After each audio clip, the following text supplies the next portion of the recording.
سلور سلویختم حدیث راوړی دی چې په دې کې د رضاعت مسله بیان شوې ده او دا یو اهمه مسله ده چې دې ته موږ ضرورت لرو چې په دې باندې ځان پوه وکړو او ډېرو خلکو اوس چې دی هغوی ته پته ولګېده ډېر وخت تېرولو نه بعد چې بچي پکې شوي دي او اوس ورته پته ولګېده چې د رضاعت ته مثلا په شریعت کې شتي او دا ښځه په ما باندې حرام ده دا زما خور کېږي د څه د لاسه د جهالت د لاسه چې کله یو سړی شریعت نه زده کوي دین نه زده کوي دا مسلې بیا هغه ته راپېښېږي نو د رضاعت ته مسله دا اهمه مسله ده چې سړي ته دا پته ولګي چې څوک په ما باندې حرام دي او څوک نه حرامېږي دا حدیث څلور څلوېښتم حدیث دی په دې کتاب کې د عایشه رضی الله عنها روایت دی وایي پیغمبر صلی الله علیه وسلم دا خبره کړې وه الرضاعة تحرم ما تحرم الولادة رضاعت چې دی هغه څه حراموي چې څه حرامیږي په ولادت او په نسب سره دا حدیث امام بخاري امام مسلم راوړی یو حدیث کې داسې هم راځي چې یحرم من الرضاعة ما یحرم من النسب رضاعت ته لاسه هغه څوک حرامیږي کوم څوک چې د نسب د لاسه حرام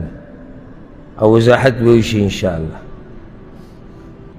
دې حدیث کې د عایشه رضی الله عنها د حدیث دې کې دلیل دی په دې خبره باندې چې د حرمت په باب کې د رضاعت مسله هغه د نسب په شان ده نو په نسب کې چې څوک هم په تا حرامیږي هغه په رضاعت کې هم حرامیږي او دا حدیث په دې باندې واضح دلیل دی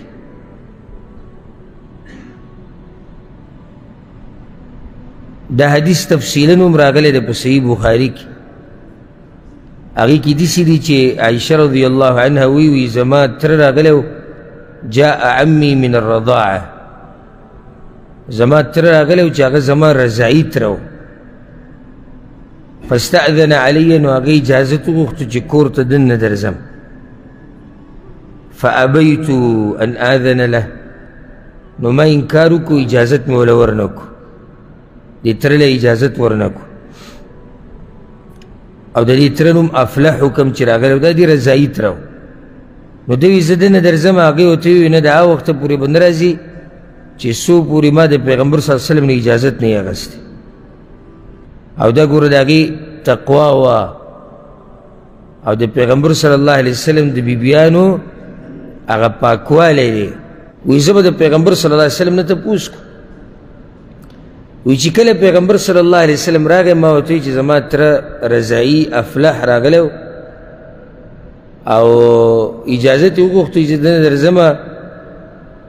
ما وله اجازت ورنه کړو پیغمبر صلی الله علیه وسلم ما ته وایي چې انه عمکی دا خو ستا تره دی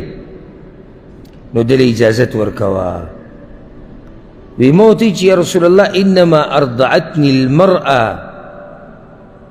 ولم يرضعني الرجل یا رسول الله ما له خو پی دغه زنانه راکړي دي سړي خو نه دي راکړي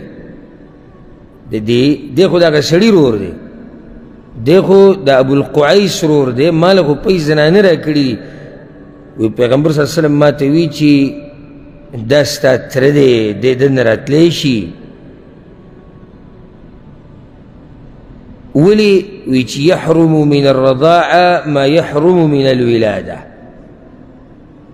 رضاعت تلاسه حراميږي هغه څه چې هغه د نسب د لاسه په سړي حرام شي نو په نسب کې دا رویره په تره باندې حرامه ده که نه ده حرامه حلاله ده او په یو زنانه باندې د هغې تره حرام دی که حلال دی سوچ خبره حرام دی نو چې په نسب کې حرام دی نو په رضاعت کې څه شو